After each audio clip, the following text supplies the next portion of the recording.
Neka dođu na naš dvor da od srećnih ljudi napravimo hor.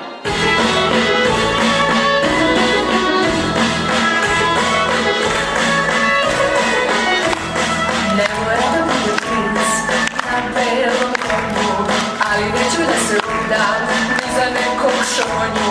Ne mora da ima para, niti drugog blaga, ali mora da me voli, da mu budem draga.